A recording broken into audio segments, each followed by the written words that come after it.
আসসালামু আলাইকুম।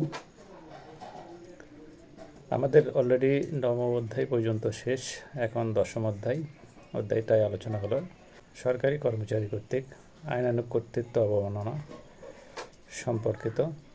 অর্থাৎ সরকারি কর্মচারী কোনো আইনানুগ কার্য সম্পাদন করতে গেছে, হয়তো সেটা কেউ অমান্য করেছেন কিংবা বাধা প্রদান করেছেন, সাহায্য করেন নাই, এই ধরনের আলোচনাগুলো এই দশম অধ্যায়ে রয়েছে। এর ধারা সংখ্যা 172 থেকে 190 পর্যন্ত।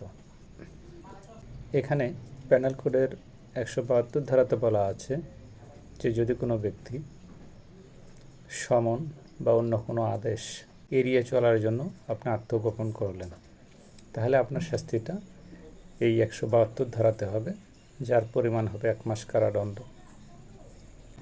তাহলে সরকারি কর্মচারী আপনার নামে কোনো নোটিশ দেবে, আপনি এই নোটিশ থেকে এড়িয়ে চলার জন্য আপনি আত্মগোপন করলেন, তাহলে আপনার শাস্তিটা এই 172 ধারা।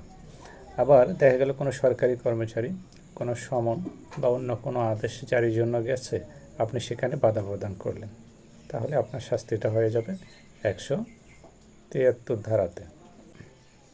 মনে রাখবেন অবশ্যই যে আপনার নামে সমন বা নোটিশ প্রদান করা হলে সেটা এড়িয়ে চললেও আপনার শাস্তি, বা নোটিশ জারির জন্য কোনো সরকারি কর্মচারী গেছে, তাকে যদি আপনি বাধা প্রদান করেন তাহলেও আপনার শাস্তি।